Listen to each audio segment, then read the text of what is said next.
This is Andy Gutierrez from StarWars.com, and you are listening to Coffee with Kenobi with Dan Z. This is the podcast you're looking for.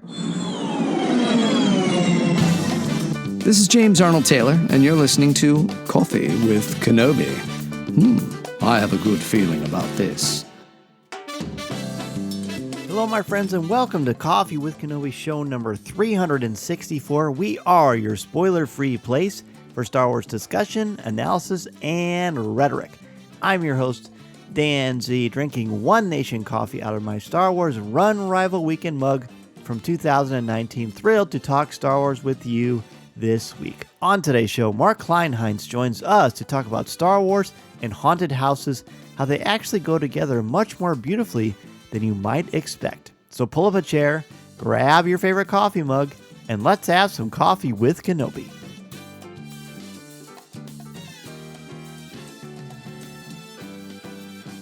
So who talks first? You talk first? I talk first. Joining me today for a cup of coffee is the editor-in-chief of the Orlando Informer, Marc Kleinhenz. Marc, welcome to Coffee with Kenobi. I have a confession for you, Dan. Is it too early for confessions?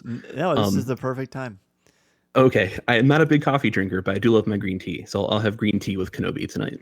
You know what? It's got a nice ring to it. Marc and I have been chatting for a while. Marc is, of course, a big contributor to the CWK Cafe, our Facebook group. And Marc suggested, I'm not sure when you sent me the email, probably a month and a half ago. Does that sound about right? Before school started, so might as well be a leap year at this point. Oh, you know what? You're right. And it does all kind of in a sort of weird, surreal avenue of time anyway. But Marc has this great blog that's up. Part one is up right now on Coffee with Kenobi. It aired, or at first was live on October 9th, but it's top 5 Star Wars haunted houses. So before we talk about the blog and how beautifully Star Wars lends itself to the haunted house idea, talk to me about sort of your history with Star Wars. Oh, God. I think it was okay, so I'm 41 years old, just to give you some kind of context here. All the way back in 8th grade, I just had like this nerd awakening. I read Lord of the Rings for the first time. The X-Files was starting. I just got into Star Trek, Deep Space Nine, Next Generation. And I said, that Star Wars thing sounds kind of neat. I should probably get around to seeing what all my friends were playing with all those toys for all those years. And I just fell into it. Ever since then, I've been just reading the books, the comics, watching the movies, of course, the TV shows. Now my young kids are watching them with me, and it's just fantastic. Isn't that wonderful? And then eventually you have been able to take your love of Star Wars and you've been able to blend that into your professional life as well. Yeah. About 14 years ago now, my wife and I lived in Japan for about a year teaching English. And that I just kind of accidentally stumbled into freelance writing. It's something I never thought I would ever kind of be interested in or be good at. And I just job after job, year after year. And finally I was lucky enough to kind of quit my boring office day job and make freelancing my full gig. And comics, Star Wars, Stranger Things, all that fun stuff. And then you're able to do a lot of cool stuff with the theme parks too. Yeah, that's something. I love theme parks as a kid, and I kind of fell out of it, to be honest with you. And I didn't get back into it until just about 8 years ago. I took my wife out for her 30th birthday to the Wizarding World of Harry Potter at Universal. And I'm like, wow, this is fantastic. I remember why theme parks are so special. I always love things that are immersive. I love being absorbed into a different reality and a different world, a different story. Of course, that's why Star Wars is right up there on top of the list. And theme parks really provide that in a way, when done properly, that even more than video games or a good book, I think, arguably, I don't want to get in trouble here, you really feel the most absorbed and surrounded in this alternate reality. And yeah, I was very lucky to be able to make that my full-time gig now. So what did you think when you first stepped foot on Batuu? Oh, Dion, you're exposing me. I have not been to Star Wars Galaxy's Edge yet. Really? I've written all about it. Yeah, I know. Well, to be fair, there has been a pandemic, so. Yes, we'll use that as my excuse. So I live in Cleveland, Ohio, ironically enough. I'm the editor-in-chief of Orlando Informer. I live in Cleveland. There's always there's some poor schmuck who has to stay back in the office, and he has to coordinate all the coverage, and he has to write the articles and make sure all the social posts go out. That's me. And it doesn't matter if I'm in Orlando or Cleveland or Japan. I'm the guy who has to stay behind. So I get to live vicariously through all my very professional colleagues. You know what? That's actually really cool because that means eventually you will step foot on Batu, whether regardless of what coast it is, and then we'll have to have you back on to see what you thought, especially because of the immersive notion. Sounds good. I'd be like, hey, page 6 of that one novel kind of ties into that comic, and I was able, like, oh my god, I was able to see it in real life. Yeah. Oh, it is a thing of beauty. I mean, of course, we talked about it a lot on Coffee with Kenobi, and we'll continue to do so in the very near future. But let's talk about Star Wars and Halloween. When you had suggested to me, and we don't obviously do a lot of blogs anymore, we sort of scaled that down and focus more on the podcast, Facebook Live, and then we do reviews and, of course, the press releases, but we haven't done a ton of blogs. But this one was too good to pass up. I mean, obviously, your writing resume is more than impressive. You've written for, I believe, 32, 33 different sites now? You're number 34, 35, I think, but, who's counting? Wow. Most impressive, as they say in the world of Star Wars land. But talk to me sort of about how this germ of an idea marinated in you. I'm not much of a horror person. At least I never thought I was, but I've always had this kind of low simmering appreciation for, I wouldn't say a full outright horror, but like suspense. Because again, I think it goes back to immersiveness. And maybe it's just kind of this example of how demented my psyche is, but one of the ways I feel most absorbed into a story is, I think, just a little bit of horror. Something more like Jordan Peele, for example, or I'm a huge M. Night Shyamalan fan, actually. So it's a little stories like that, a little bit of humor, a little bit of suspense, a little bit of action, little things kind of dribbled in. But then working at Orlando Informer, you have to, like, it's part of a job requirement. You have to be obsessed with Halloween Horror Nights. This is the biggest event, the Halloween event in the entire country. It's so well regarded. It gets lots of press. It gets lots of attention worldwide. It's something that is a huge event now. There's 10 haunted houses every single year. Every single year they're different. There's 5 scare zones. There's 1 or 2 live action shows. And Universal, I don't know how much money they spend, but they must do tens of thousands, if not hundreds of thousands of dollars per haunted house. And again, they scrap them all at the end of the season. They rebuild them the very next year, completely different. And with that kind of attention to detail and immersiveness, there's that magic word again, they're able to really recreate these realities. And usually about half of their contents are based on some kind of intellectual property or another. So Stranger Things was a big one recently, The Walking Dead, American Horror Story, all that fun stuff. So to me, seeing what is possible, seeing that giant canvas that maybe you wouldn't ordinarily think Star Wars and horror kind of go hand in hand, but man, it does. Yeah, they've had a lot of cool Star Wars horror things. I shouldn't say a lot, but they had that great Darth Maul novel before everything became canonical. And maybe we'll see that later in your list. I'm not sure, but that one kind of comes to mind. And of course, the ones that you have on your blog too. Yeah, once you start looking, it's kind of funny how you start to see it more and more. And then you also have IDW recently do all their Vader's Castle comics every single year. This is the 3rd year now. That's yeah. Right. Yep. They also have something with zombies. Like you never, it's something you wouldn't normally think, Star Wars and zombies. But man, I don't know if it's Disney or if it's Lucasfilm now with the current editorial team, but they love having their different zombie stories set in the TV shows, especially in the comics, the novels. So that really lends itself to the haunted house format very nicely as well. And I can tell both by the blog and our interactions in this conversation today, you definitely are someone who is passionate about Star Wars, and you've got a pretty expansive knowledge of the canon. Do you pretty much just devour everything you can, or how do you sort of discern your Star Wars? That's a little bit of a convoluted story, but for the sake of brevity, most recently, because of the projects that I'm involved in, I've been really focusing on the prequel era, and especially with the High Republic starting in a couple of months here. God, just a couple of weeks, isn't it? Jeez. That's been my biggest go-to for right now. But ordinarily, yes, when a novel launches, I'm usually lucky enough through my various freelancing jobs, I'm able to get these early access to the novels. I think maybe you have a little bit of that luck too, Mr. Zare. Indeed. The force is strong with us. So that and the comics, I still have not listened to the most recent audiobook. The first one, Count Dooku, Jedi Lost, I was able to actually listen to while at Universal in my hotel room. That was kind of like a special crossing of the streams, if you will. An excellent, excellent story. And I think you'll like Afra as well. To be fair, I think Dooku's better, but it's also because it's more of an original story. But they're both excellent. I can see that. Anyway, you were saying you've done a lot of stuff. The prequel era jumps out, but then we get into, and we'll just go through 5, 4, and 4 so far in your blog. But and feel free to throw in any honorable mentions as long as it doesn't give away the second part of your blog too. Sure. I actually have one that I cut because I kind of have this, as I'm sure you can tell by now, this tendency to just ramble on and on, whether I'm talking or writing.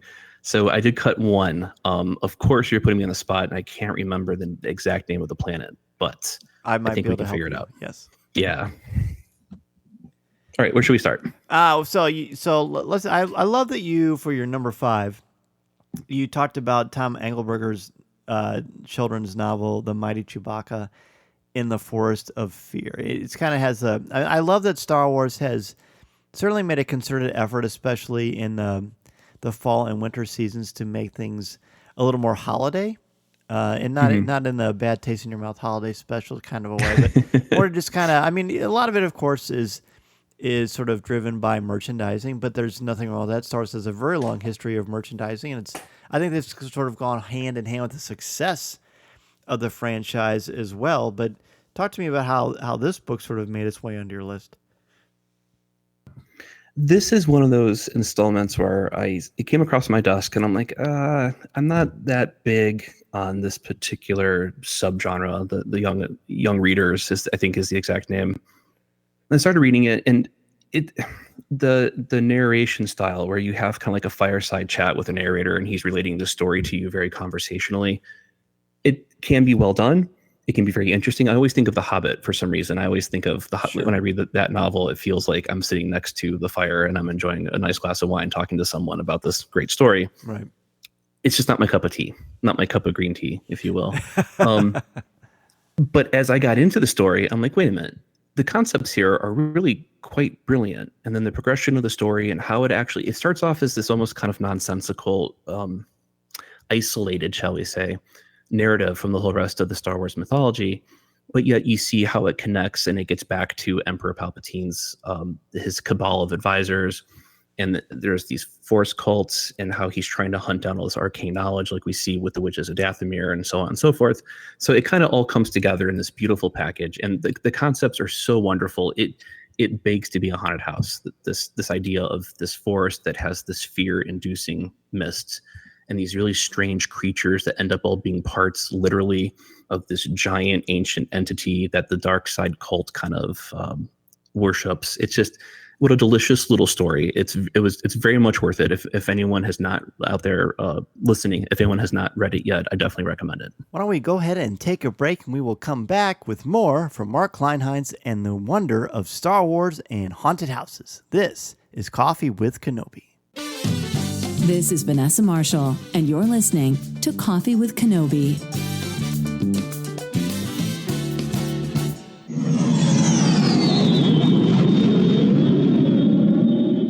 MEI and Mouse Fan Travel is your one-stop shop for your vacation needs and your plans to Walt Disney World, Disneyland, or the cruise lines. Travel looks much different now than it did a couple of months ago, and with the opening of Walt Disney World and soon, hopefully, the opening of Disneyland, you need a place to go where you can trust, and they will help you figure out and navigate all the different circumstances and guidelines that Disney has put out for you.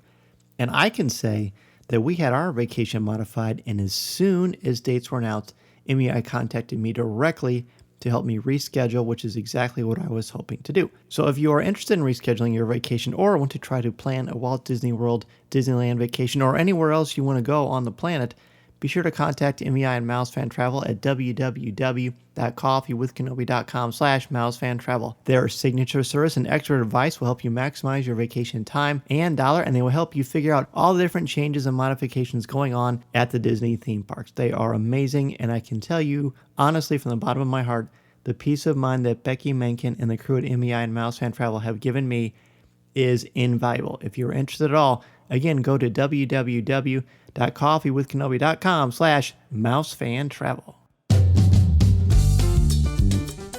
Well, I mean, and it kind of reminds me, I mean, not this particular story per se, but the Dark Legends book that came out a few months ago, as just this excellent example of taking different. I mean, there are different. Obviously, horror is its own genre, but there are certainly little subsects within horror itself. Whether you've got, haunted houses, or a vampiric approach, or there's a great werewolf story. Then you've got stories of. It kind of reminds me of some of the things that Edgar Allan Poe does, but for the Mighty Chewbacca novel, it sort of just takes sort of a fun. Let's get some creepy stuff in here, and a fun way to scare and entertain the kids, I think. Yeah, I think that's a pretty good summation. And that's also something else with haunted houses. You kind of think of them all as being these kind of straight up, just you walk through, characters come out. Hopefully they don't say boo, but they scare you. There's actually quite a bit of versatility within that. There's some that are straight up comedy. More recently, to go back to Universal, they've been trying to do, they call it more of a dark ride, a traditional like theme park ride, as opposed to a haunted house. So last year, for example, they redid the 1984 movie Ghostbusters, and there wasn't that scary at all, but you could walk through and you're almost literally living in the scenes of this movie that you've grown up loving and watching over and over again. And that's kind of how I see perhaps Ushru, this fear planet that we're talking about, how that might be best realized in this haunt format. And then when you're thinking about this, you sort of think about how they would set up. I want to kind of go off script here a second. Stranger Things is something that my wife and I are very new to. We didn't really come to this until after season 3 had been out. Oh man. Yeah, and we are absolutely 100% hooked. We've seen every episode. So was that haunted house of Stranger Things at Universal Halloween Horror Nights, was that basically centered around the first season? The first year was the first season. The second year, which unfortunately I didn't get a chance to go out to, and I'm really kicking myself now because the whole event was canceled because of COVID. The second year was mostly season 2, and they kind of snuck in some season 3 elements at the very end. Was it great, the one you got to go to? The first one was really lovingly done. It felt, it sounded, it looked, it even smelled the way that you think the Upside Down would smell. Wow. Sense a really big element of haunted houses. And that's also something I think, going back to Star Wars, that's the one element that you can't get even in these virtual reality experiences, whether in your house or at Walt Disney World or wherever. It's just yet another way to realize this world in a way that you never have before. But for that first Stranger Things house, the centerpiece, let's back up a second here. When Universal went through, the house was finished, the sets were built, everything's there, the actors are cast, they had their photographers, they took all these pictures, they released them to all the sites. We got to release them in turn, and people just flipped out. They thought it was the sets from the TV show, and indeed, it looks just like them, like the Byers house with the Christmas lights and the alphabet painted on the wall. It really, you honestly feel like you're in that show. And the centerpiece of that was a giant 2-story room that was the government facility where Eleven would be submerged in her little tank. And that was actually the same exact size as the set that they made on the TV show. So it really does lend itself very well, I think. Wow. Now, are they allowed to? Because I am what you might call a wuss when it comes to haunted houses. So are they allowed to like grab you and chase you and all that stuff, or do they just basically yell and you run? That's actually a really interesting question. Hopefully, if I go too much of a tangent here, just say, "Hey, Mark, shut up." That's all right. I'll just turn off the recording. Yeah, that's all right. Go ahead. So for Universal and other, if you will, mainstream haunts, no, they can't touch you. They can't get too close in your face, although they can a little bit. You're not supposed to touch them. If they see you touching a scare actor, you're ejected from the event. However, there has been a growing trend in the haunt industry. And by the way, the haunt industry is this massively successful, almost exponentially growing market. Halloween itself has really taken off. It's always been popular here in America. In England, for example, it's only just the last 5, 6, 7 years that they really started to actually buy pumpkins and carve them. And you start to see all these different costumes and people really get into it as much like we do here in America. Wow. So it's always been popular in America, but this last 10 years or so, it's really taken off. And haunted houses in particular have been a really growing like sub-market, if you will. And one of the byproducts of this is something called extreme haunts or immersive horror, I think is what some people kind of fancily call it. The whole idea here is that you sign a waiver that says, I will not sue you even if you hurt me. And basically all bets are off. and they will touch you and they will throw you around. Some have cattle prods and they will cattle prod you. Some will waterboard you. There is, in some cases, nudity, or shall we say, adult content. Some of these different people will actually take you off the street. Like, you sign a paper that says, yes, I understand it'll start at some point that I don't know. They'll like they're kidnapping you off of the street, abducting you, and then taking you to their secret place in the desert or wherever. And I mention all this because fear is something that psychologists have been studying. Like, why are Americans, why are we so interested and obsessed with this? And some psychologists and sociologists kind of think maybe this is a way, like, we kind of outsmarted our primitive animal brains. We evolved for how many millions of years with fight or flight. And now that we've basically conquered the natural world, minus pandemics, obviously, we don't really, like, crime is the lowest it's been in a long, long time. We don't face dread, and maybe there's something biologically wrong, if you will, with us. There's a hole in the back of our little lizard brains that we need to have this jolt. And so that's a big topic of debate within the fear industry. Is it something that we need to help us as we continue along our evolutionary path? This is fascinating to me, and for the record, there is zero chance I would ever sign up for anything like that. Me too. Yeah, no, thank you. But I understand there are a lot of people that absolutely love it, and I think that's why it's great when Star Wars dabbles in this, because it's a way to sort of dip your pinky toe into the waters of Star Wars and horror, but in a very safe, comfortable setting that takes these elements of these characters and these ideas and these archetypes that we know and love, and then transposes them into Halloween. And I think Lotho Minor, that you talk about in your blog, is an excellent example of that, because you've got, when this, of course, was first realized, Darth Maul had returned, which blew us away. And then we got introduced to, as you mentioned in the blog, quoting Kevin Scott, a crazy cackling spider Maul. Talk about that episode and just sort of the fun and the craziness of it. Yeah, it's something that I never watched the Clone Wars until it was already off the air, before season 7 dropped, but it's something I had already known and heard about. But just rewatching it recently with my kids and showing it to them, I made sure they didn't know Spider Maul popped up. And so when that kind of silhouette comes on screen, my kids do not like spiders. They get that from their mom, I guess. They kind of like froze and they went, oh, my kids are 8 and 5. And they're okay. They're afraid all of a sudden of the dark basement, but mostly they're okay until they see Spider Maul. And they're like, whoa, Dad, what's that? Let's pause this and talk about this, Dad. What is this thing? And it's like, no, that's not Darth Maul. What? It's really wonderful to see just how effective and just how scary Clone Wars actually is when you watch it with your kids. It's true. It's true. And then you take a character like Maul, who really we didn't really know all that well before he returned. I mean, he was in The Phantom Menace, and he was a merchandising phenomenon and an absolutely incredible design. Just the design of him himself. I mean, George Lucas famously said he wanted Darth Maul to be the scariest thing that people had seen. Just have that haunting look about him. And yet then you would throw in Sam Witwer's voice, and you've got this incredibly, incredibly menacing figure that I think, I mean, of course he would be half spider, right? What did you think about how they sort of converted him back to more of what we know and love and got rid of the spider aspect of him? I'm very split on this, to be honest with you. Fair. Part of me wants there to be more of some kind of explanation, like who made the spider droid legs and why were they fashioned for him. I kind of squared that circle in my own little nerd brain by saying it was Mother Talzin for some reason. She just was touched by spiders that day. But on the other hand, there's a certain part of Star Wars where it's like, it doesn't matter. It doesn't matter if you read all 25 prequel novels that explain every nuance of the backstory. It's something about it visually and viscerally that just works. And you're right.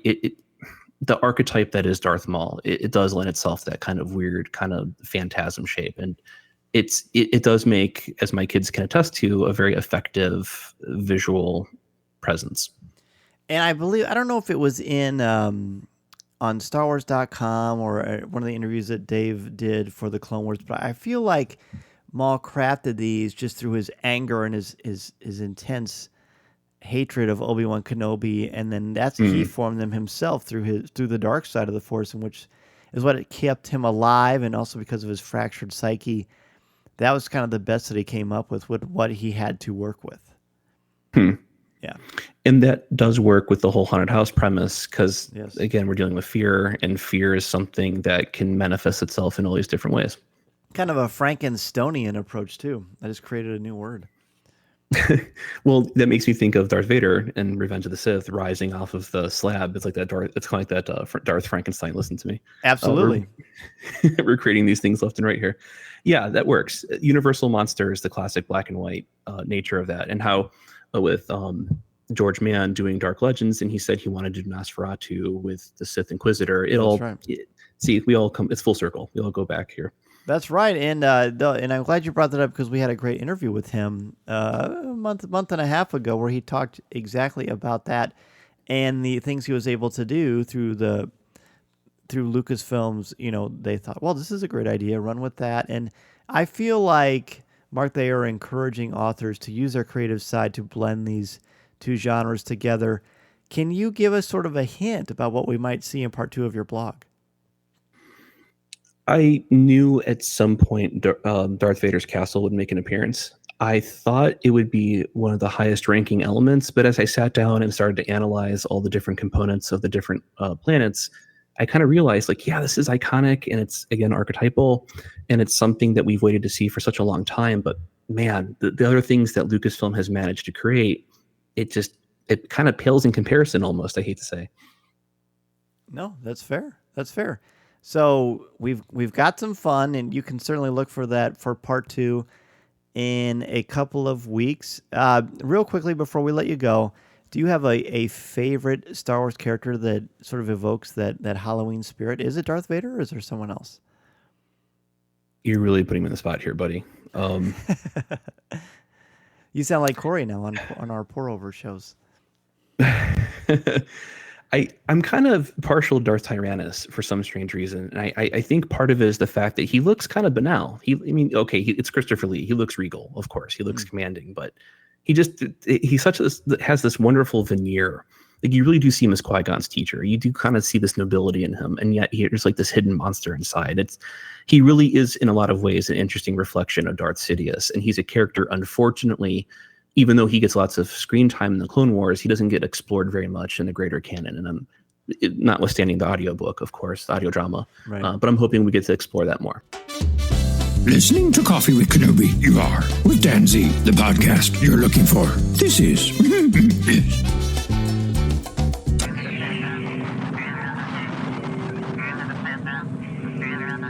That's going to do it for this week's show. Thank you so much for taking time out of your busy schedule to have a cup of coffee with me, and for helping to spread the word about our Star Wars family we've got here at Coffee with Kenobi. Be sure to tune in Monday nights at 8 o'clock p.m. Central Standard Time on Facebook Live at www.coffeewithkenobi.com/live or www.facebook.com/coffeewithkenobi and have a cup of coffee, tea, or any beverage of your choosing with me as we continue the conversation.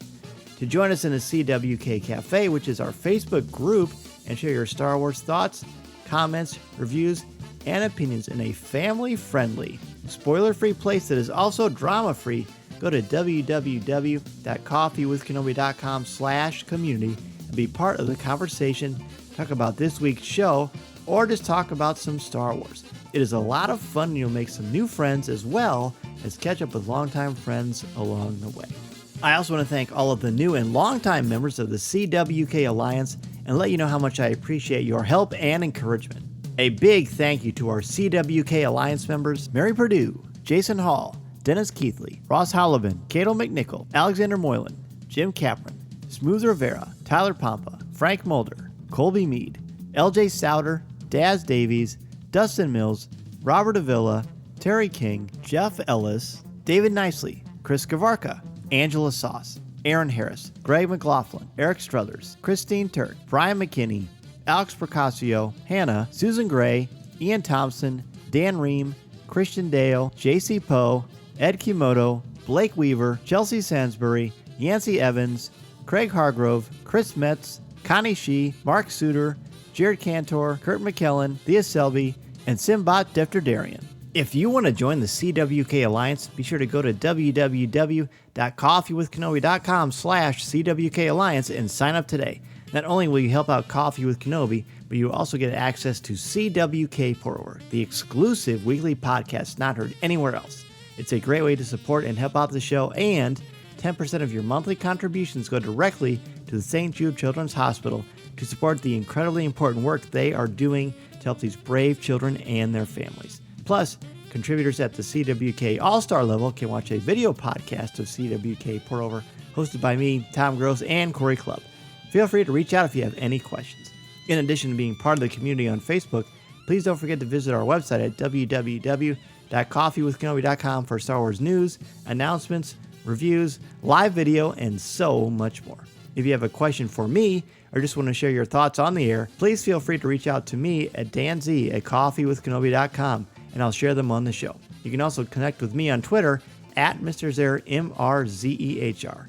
There are also a lot of ways to connect with me and Coffee with Kenobi on social media. Follow us on Twitter and Instagram. Give us a like on Facebook at facebook.com/coffeewithkenobi, and check us out on Pinterest. You can find me twice a month on the podcast Looking at Lucasfilm, part of the Jim Hill Media Podcast Network, and you can find my writing on CWK's website, as well as StarWars.com, where I'm an official blogger there, as well as on IGN, where I contribute articles on Star Wars, as well as other popular culture topics. And if you're considering starting a podcast or a blog, let me know how I can help you get started and help you make your creative vision a reality. Be sure to check out danzmedia.com and we can get the process started. I'm also available to come to your school, conference, business, or organization to talk about how to tap into your strengths and help you bring out your very best. You can take that first step into a larger world. Thanks as always to our CWK sponsors, especially MEI and Mouse Fan Travel, our travel partner and your one-stop shop for all things Walt Disney World, Disneyland, the Disney Cruise Lines, or anywhere on the planet. Please go to www.coffeewithkenobi.com/mousefantravel to book your magical vacation and help support Coffee with Kenobi in the process. And don't forget to pre-order my brand new book that I wrote alongside Pablo Hidalgo and Cole Horton, the Star Wars book published by DK. Be sure to pre-order your copy of the Star Wars book today. I can't wait to share it with each and every one of you. If you like the show, please tweet out that you're listening, share it on Facebook, or invite your friends and family to tune in and share a cup of coffee with us. And if the Force is especially with you, please take a couple of minutes to rate and review the show on iTunes or Google Podcasts. Every review makes a huge difference and helps to spread the word. Go to iTunes and search Coffee with Kenobi and you'll see the show there. My circle of friends has grown so much because of this podcast and each and every one of you, and it means so much to me that we have such a wonderful Star Wars community. Thank you all so much for all you do. Have you gotten a chance? Did you ever read Dark Disciple?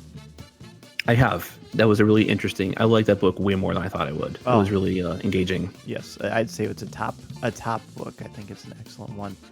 The psyche of Darth Tyrannus is pretty intense because he's almost like an Iago evil for the sake of evil, really. I think. I can see that. Yeah. Well, Mark, this has been wonderful chatting with you. We'll definitely have to have you back on Coffee with Kenobi. Where can people reach out to you if they want to continue the conversation? I'm not much of a Twitter person, although if you do want to find me there, it's M. Sunyata. I'm more of a Facebook guy, I guess, because, again, I'm 41 years old. I guess I'm old now by social media standards. So Marc Kleinhenz, you can look me up there. I'll be happy to chat. I love it. Well, hey, thank you again so much for being a guest on Coffee with Kenobi. Thanks for having me with Green Tea with Kenobi. A fantastic conversation with Marc Kleinhenz. Thanks again to Mark for being on Coffee with Kenobi, and thank you, everyone, for joining me every Monday night at 8 o'clock p.m. Central Standard Time for Facebook Live at facebook.com/coffeewithkenobi or www.coffeewithkenobi.com/live. Last week, we talked about our favorite, funniest Star Wars moments. It was a hoot. That's right. It was really, really funny to relive all these funny Star Wars moments. So many more than I remember.